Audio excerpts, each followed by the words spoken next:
The US military is finally withdrawing from Afghanistan after 20 years. Are you happy about that? Happy in one way, because there was never going to be any military solution in Afghanistan. Anxious that they are leaving. Without a political settlement, there's a possibility of civil war. What would a political settlement look like? A political settlement in Afghanistan would mean a sort of a coalition government, a government from the Taliban side and the other side. There is no other solution. Do you think the Americans made a mistake by saying we're getting out by September the 11th? Difficult, they have got themselves in such a big mess. They had to give some sort of time frame. But at the moment they gave a time frame, Taliban would have considered that a victory. How do you feel about the prospect of the Taliban effectively controlling Afghanistan? Like, are you happy to welcome them into the community of nations? As far as Pakistan is concerned, whoever represents the people of Afghanistan, we will deal with them. But what if they're not democratically elected? That's not through elections. They've done it through brute force. And does it not concern you on some level that this group of people is accumulating power right next door to you?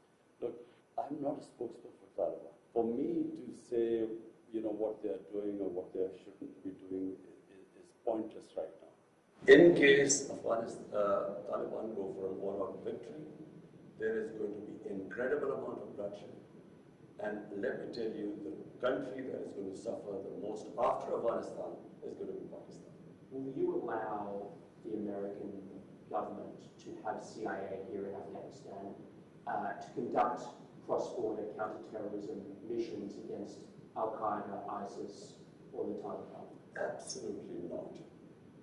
There's no way we're going to allow any bases, any sort of action from Pakistani territory into Afghanistan. Absolutely not. Pakistan suffered 70,000 casualties, more than any other country, by joining the American war. We will be partners in peace, not in conflict. Have you spoken to Joe Biden since he took office? No, I haven't. Is there a reason for that? No, whenever he has time, he can speak to me. But at the moment, clearly, he has other priorities. What would you say to him if you had the meeting? You see, the U.S. has a big responsibility as the most powerful nation in the world. They have this huge responsibility in the subcontinent. This is almost 1.4 billion people living in the subcontinent. We are held hostage.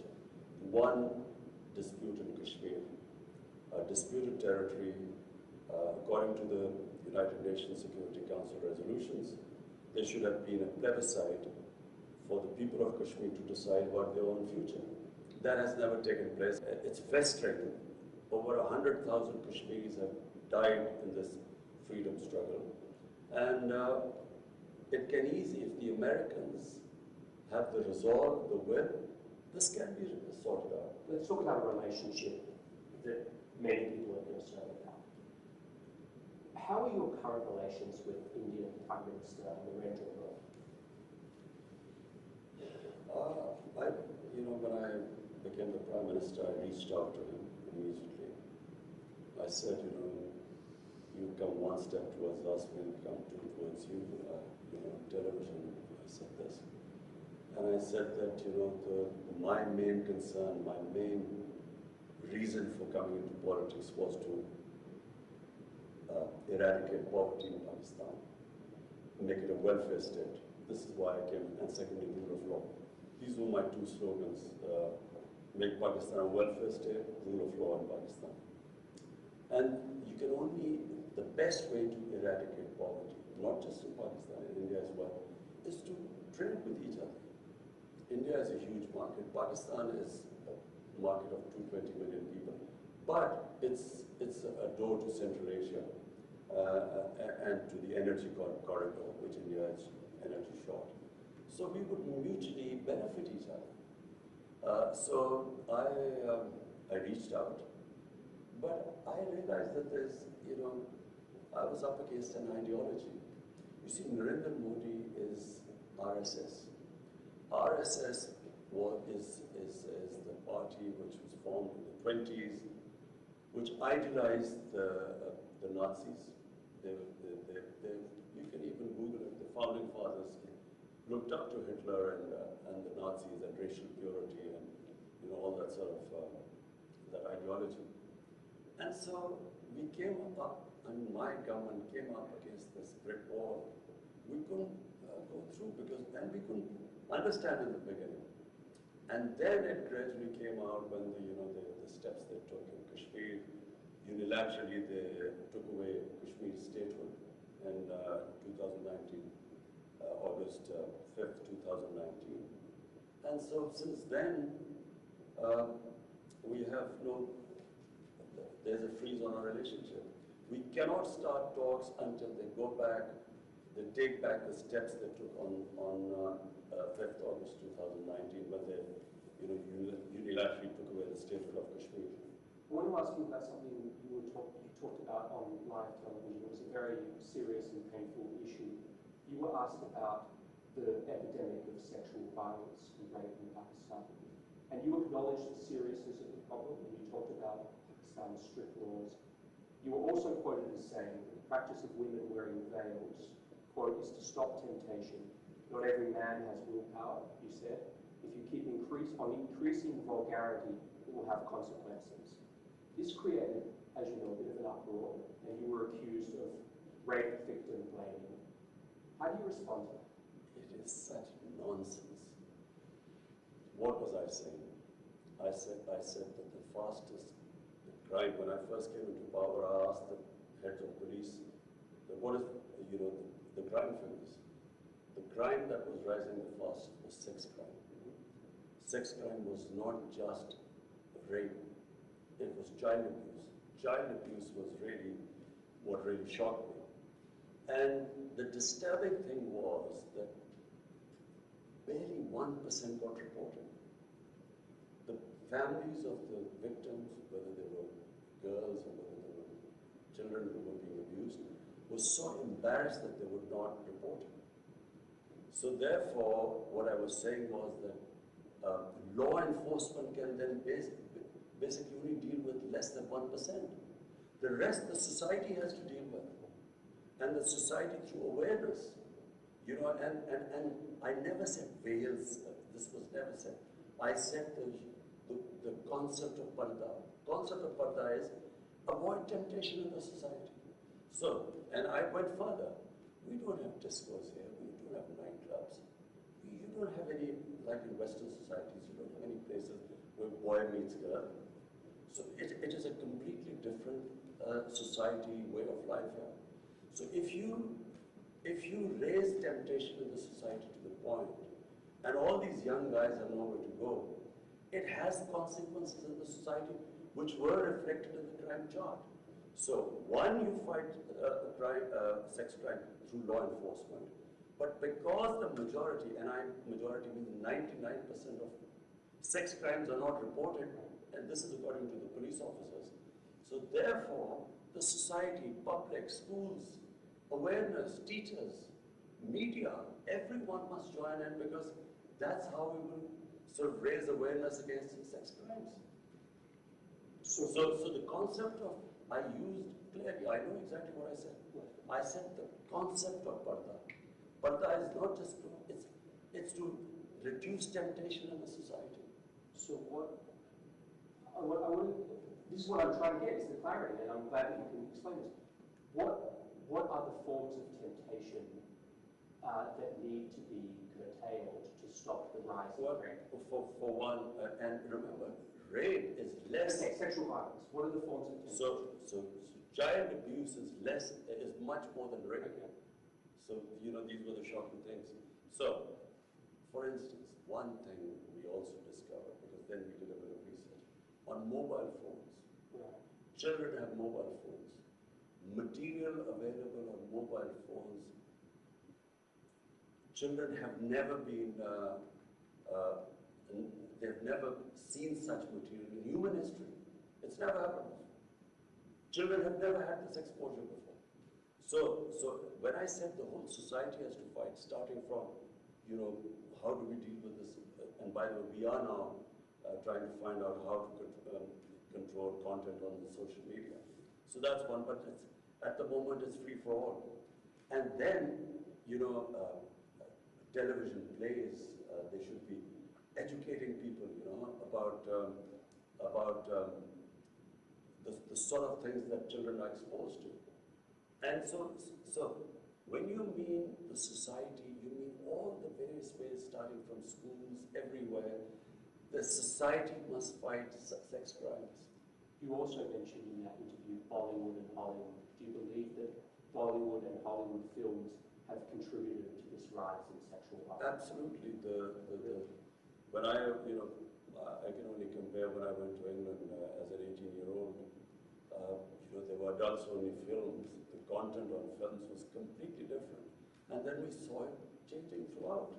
You know, what was taboo maybe in early 70s was acceptable in late 70s. So when on films the content gets X-rated and these become acceptable, clearly it has an effect on the society. X-rated is sort of underground. I mean, you don't really believe that Hollywood films or mainstream Hollywood or Bollywood films are causing a rise in sex.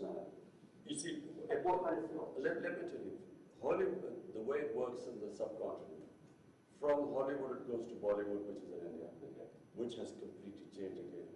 What was the Indian film industry in the 70s and the 80s, gradually in the 90s, and what it is now, is completely changed.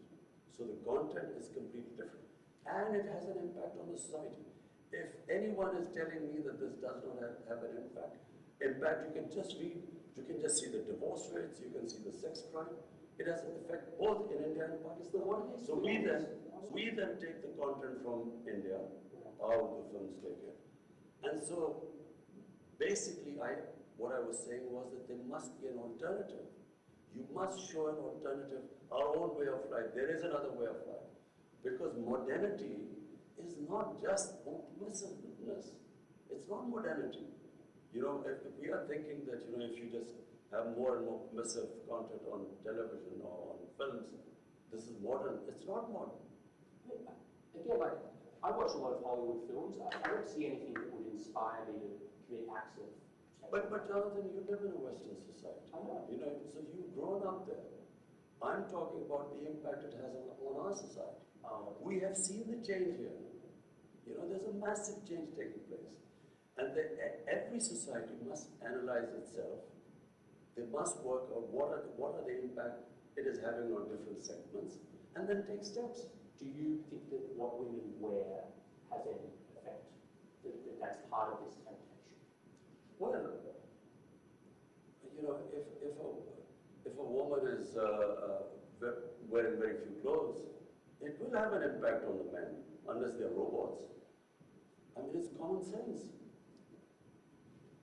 Yes, but is it really going to provoke acts of sexual violence? It depends which society you live in. If in a society people haven't seen that sort of thing, it will have an impact on them. If you grow up in a society like you, maybe it won't on you. So, I'm not talking, Jonathan, you must understand, this is this problem we face. This cultural imperialism, whatever is in our culture, must be acceptable to everyone else. It's not. Every culture is different. And therefore, when you introduce things in a culture, it has different impact there. But forgive me, like, when you were a cricket star, you were seen as a playboy, you know, there were photos of you with your shirts off in your bedroom. Like, it's a bit rich. Jonathan, this is not about me. It's about my society. Like, don't you feel like it's a bit rich for you to say? Jonathan, listen, it's about my society. My priority is how my society behaves, what reactions are caused in my society. So when I see sex crime going through the roof, it's not just me. We bring people, sit down and we discuss it from different sectors of the society. We sit down, we discuss how we're going to tackle this. We have a problem. Now, are you going to tell me that I'm going to sit back and say, okay, we have this rising sex crime, but because of Australia, it doesn't have any impact, so we should do nothing about it. It is having an impact in my society. We have to do something about it. It doesn't mean what Imran did 40 years or 50 years ago, so it's hypocrisy. This is absolute lunacy what you're talking about. It's absolute nonsense. We have a responsibility. I, as a Prime Minister, have a responsibility. When a sex crime takes place, when a child is abused, he's traumatized for life. We have to do something about it. One thing that is striking to me coming here is in America we have about 100 million more people than you, not so much more. 600,000 Americans have died of COVID. Your country, as I understand, something like 20,000, 25,000. You've done objectively vastly better than the United States with COVID. Why? Well, first, as someone who believes in God, we are very thankful because there's so much you can do, and then there's something which is the twilight zone, which is beyond you. So you can only try your best. So what happened? When we saw these people ending up in hospitals, COVID raging through Europe, Spain and Italy were the first two countries where you saw hospitals full. There was a big temptation in Pakistan by all other politicians, leaders, opposition, that we should clamp down, we should total lockdown like it was happening actually. And so, even though I kept asking what will happen to our poor people who are daily wages, 70%, 75% of our workers are in the informal economy. Daily wages, weekly wages. So, and watching what was happening in Europe, there was a clampdown, smart lockdowns. We then had... What's a smart lockdown? So we had this control and command center where we accumulated daily all data coming from Pakistan. So we got the Pakistan Army involved, all the provinces involved. We would get daily data. We had our doctors sitting there, infectious disease specialists, and they were monitoring the whole thing. And what we did was we would have these hot spots where there was, and we would try and lock them down. But we did not lock down everyone. And that's why we saved our economy from, we would have been destroyed. We already were suffering. Pakistan already had a dire economic situation. Had we locked down, our economy would have just gone belly up. So we saved the economy, and at the same time, because you cannot lock up hungry people, our lockdowns were more effective. India, on the other hand, their Prime Minister gave a 4-hour notice and just imposed a curfew on it. So there were these people, millions of people walking on the roads, clusters, and he did not think what would happen to the poor people. You can't, 6, 7 people living in one room, how do you lock them down? And then if you do not provide them food, how long can you keep them inside? So therefore, our balanced approach actually saved us. So Pakistan actually managed to control it too. Secondly, we saved our economy and we came out of it better than other countries. Having said that, we still haven't come out of it completely because until we vaccinate everyone. What's your dream for Pakistan? I repeat, the dream is to raise people out of poverty. That's my biggest, which is why I think what China has done is brilliant, and we've studied all the steps they took for people to get out of poverty. So that's number one. There's nothing worse than poverty in society. Everything else is secondary. And then is rule of law. And rule of law is very important because, in my opinion, the countries remain poor because they don't have rule of law. There's a very interesting report by the Secretary General, UN Secretary General's fact-type panel. And this investigated what is happening, the flight of capital from developing world every year. From these poor countries, $1 trillion moved towards Western societies and towards Western capitals and offshore accounts. So this is and it happens because there's no rule of law, because the powerful can use the system and siphon off this money. Your predecessor did that. The two families that basically ruled Pakistan for 30 years. I mean, they're just taken billions of dollars out of Pakistan. So when this huge amount of money leaves the country, if you can't, that money could be spent on human development, reducing poverty, on infrastructure, all the ways that you can create wealth. So not only do you get impoverished because that money is taken away, but then they buy dollars to take it out. So it impacts your currency. And when it impacts your currency, when your currency devalues, it raises poverty because it causes inflation. So two things. One is steps taken to reduce poverty, make Pakistan a welfare state. And secondly, to bring the powerful under the rule of law. I want to ask you about one more subject, which is climate change. Pakistan suffers from climate change in a way that I think people in America couldn't begin to understand. Like, you are in the cauldron, almost ground zero of climate change. Help an American watching this, there's going to be a lot of Americans watching this, help them understand what the stakes are for this issue and what needs to change in your life. Well, for Pakistan, you see, for the Americans to understand why it is critical for us that the world moves to fight climate change. 80% of all the water in our rivers come from our glaciers, which are in the mountains, Himalayas, Karakoram, the mountain ranges.